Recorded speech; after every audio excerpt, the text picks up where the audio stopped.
Apa sih teks prosedur? Kalau kemarin kalian sudah mengerjakan latihan-latihan yang tadi saya sebutkan, maka seharusnya kalian sudah terbayang apa itu teks prosedur. Kalau kalian lihat di sini ada cara membuat tanaman bonsai, kemudian ada cara membuat minuman, kemudian ada cara menggunakan sesuatu. Maka dengan kata lain, teks prosedur adalah teks yang berisi tentang langkah-langkah atau urutan untuk melakukan sesuatu atau membuat sesuatu atau menggunakan sesuatu secara berurutan. Maksudnya apa? Kalau kemarin kalian mengerjakan latihan tentang cara pembuatan donat. Nah, kalau kalian perhatikan di YouTube tersebut, cara pembuatan donat itu kan secara berurutan. Disiapkan dulu alat dan bahannya, kemudian langkah-langkahnya seperti apa. Nah, itu merupakan teks prosedur. Apakah hanya membuat makanan aja? Enggak. Bisa menggunakan, misalnya cara menggunakan sesuatu, cara memainkan alat musik misalnya, atau cara membuat tanaman bonsai misalnya. Jadi yang sifatnya adalah cara pembuatan, cara melakukan, cara menggunakan, itu adalah teks prosedur. Jadi harus tahu dulu langkah-langkahnya seperti apa baru bisa melakukan hal tersebut.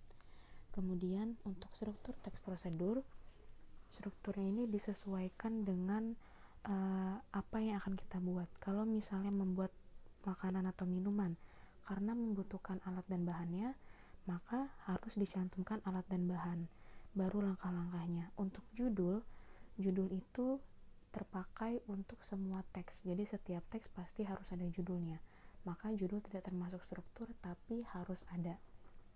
Saya ulangi lagi, untuk pembuatan makanan dan minuman, strukturnya adalah alat dan bahan, kemudian langkah-langkahnya. Ingat yang kemarin cara membuat donat, itu kan disajikan dulu alat dan bahannya apa aja, disebutkan dulu, kemudian baru langkah-langkahnya.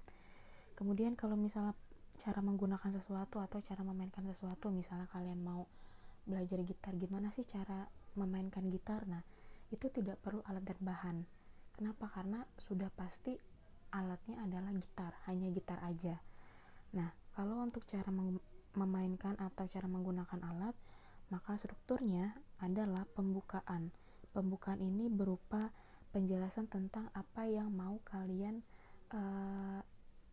tampilkan langkah-langkahnya. Misalnya cara memainkan gitar, maka kalian jelaskan dulu cara memainkan gitar seperti apa, kemudian baru langkah-langkahnya. Yang pertama seperti ini, yang kedua seperti ini, dan sebagainya. Itu untuk cara menggunakan alat atau memainkan sesuatu. Kemudian kalau untuk membuat kerajinan tangan, misalnya kalian bikin kipas dari bahan-bahan bekas atau bikin kerajinan tangan dari bahan-bahan bekas, maka strukturnya adalah selain judul adalah pembukaan juga. Pembukaannya di sini apa maksudnya? Kalian jelaskan dulu, misalnya cara membuat kipas angin atau cara membuat kipas. Nah, di pembukaan kalian jelaskan dulu cara membuat kipas yang akan kalian lakukan itu seperti apa. Oh, dengan menggunakan bahan-bahan bekas. Kemudian setelah itu tujuannya apa sih? Oh, kalau misal menggunakan bahan bekas, maka tujuannya adalah untuk mengurangi sampah yang ada. Setelah itu alat dan bahan. Kenapa? Karena ini kan sifatnya adalah produk, menghasilkan, maka harus ada alat dan bahan, sama seperti tadi makanan dan minuman. Baru setelah itu langkah-langkahnya. Jadi strukturnya itu disesuaikan dengan apa yang mau kita tampilkan. Kemudian di dalam sebuah teks prosedur ada beberapa kebahasan yang harus diketahui.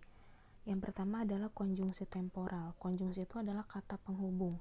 Temporal itu adalah waktu, maka konjungsi temporal adalah kata penghubung yang menyatakan urutan waktu. Misalnya ada kata lalu, kemudian, setelah itu, selanjutnya, pertama, kedua, dan sebagainya. Jadi kalau misalnya kalian lihat resep atau nonton tutorial di YouTube kan pasti ada kata-kata itu gitu. Misalnya setelah ini makanan akan lebih hangat misalnya, atau lalu angkat gorengan kemudian ditiriskan. Nah, hal-hal itu kan pasti selalu ada secara tidak langsung. Kemudian kalimat perintah, karena teks prosedur itu sifatnya adalah langkah-langkah cara pembuatan, maka ada namanya kalimat perintah. Nah, kalimat perintah di sini adalah kalimat perintah yang bisa menggunakan partikel lah atau partikel kan atau juga tidak. Yang penting sifatnya adalah memerintahkan. Misalnya, tambahkan gula ke dalam mangkuk, aduklah gula ke dalam, atau aduklah gula hingga merata. Itu kan menggunakan partikel kan atau partikel lah. Kalau misalnya nggak pakai partikel itu gimana? Selama dia sifatnya adalah memerintahkan, maka itu termasuk kalimat perintah. Apakah kedua partikel kan dengan lah itu harus digabung? Tidak selalu, cukup pilih salah satu. Misalnya tambahkan, nggak perlu menjadi tambahkanlah, nggak perlu, jadi cukup satu aja. Nah, contoh lainnya adalah misalnya angkat, bisa menggunakan kata angkat, bisa juga menggunakan angkatlah. Dengan kata angkat dan tiriskan, ini juga sudah menggunakan kalimat perintah, jadi tidak perlu ditambahkan partikel lah atau partikel kan. Kemudian masak hingga matang, ini juga sudah menjadi kalimat perintah. Kalau mau ditambahkan partikel lah atau kan, bisa, tidak juga tidak apa, karena ini merupakan kalimat perintah juga, seperti itu. Nah, selanjutnya adalah selain kalimat perintah ada namanya kalimat larangan. Nah, kalimat larangan ini adalah kalimat yang menggunakan salah satu dari kata-kata negatif, misalnya jangan, atau tidak boleh, atau dilarang. Misalnya jangan menambahkan garam. Nah, jangan ini merupakan kata larangan, artinya tidak boleh menambahkan garam, dilarang menggunakan atau menambahkan garam, seperti itu. Kemudian yang terakhir adalah kalimat saran. Saran itu sama seperti nasihat. Nah, biasanya kalau dalam bentuk kalimat, dia menggunakan kata sebaiknya, atau seharusnya, atau lebih baik. Misalnya, agar terlihat rapi, sebaiknya piring dibersihkan dulu. Jadi ini adalah saran supaya lebih terlihat rapi. Kemudian, seharusnya benang diikat dengan lidi, ini juga termasuk dalam kalimat saran. Kemudian, akan lebih baik jika kentang direbus dulu. Nah, kalau misal dalam kalimat tersebut ada salah satu dari kata-kata ini, maka itu adalah kalimat saran.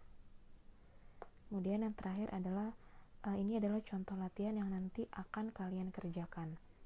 Nah, kalau misalnya ada kalimat nih, menyiram tanah setiap hari, kemudian perintahnya adalah ubahlah kalimat ini menjadi kalimat perintah misalnya. Nah, dari menyiram tanaman setiap hari diubah menjadi kalimat perintah menjadi siramlah tanaman setiap hari. Siramlah, yang tadinya menyiram berubah menjadi siramlah. Kenapa? Karena lah ini adalah partikel dari kalimat perintah. Kalau misalnya nggak pakai partikel gimana? Siram tanaman setiap hari, bisa. Kenapa? Karena kata siram ini juga sudah menggunakan atau sudah membuat perintah untuk menyiram tanaman setiap hari. Kemudian ubahlah kalimat ini menjadi kalimat larangan. Tadi kalimat larangan ada kata jangan, tidak boleh atau dilarang. Maka ketika berubah menjadi jangan menyiram tanaman setiap hari. Jangan menyiram tanaman setiap hari. Nah, ada kata jangan, tinggal ditambahkan kata jangannya. Kemudian kalimat saran, tadi kan kalimat saran ada kata sebaiknya, seharusnya, atau akan lebih baik. Nah, kalimat sarannya menjadi gimana? Sebaiknya tanaman disiram setiap hari, atau sebaiknya menyiram tanaman setiap hari, atau juga misalnya sebaiknya tanaman tidak disiram setiap hari, gitu. Jadi bisa memiliki beberapa jawaban selama itu benar, ya. Kayak tadi kalau misal kalimat larangan ada kata jangan, tidak boleh, atau dilarang. Kemudian kalimat saran ada kata sebaiknya, atau seharusnya, atau akan lebih baik, gitu. Contoh lainnya, mengganggu anak kecil. Bagaimana kalimat larangannya?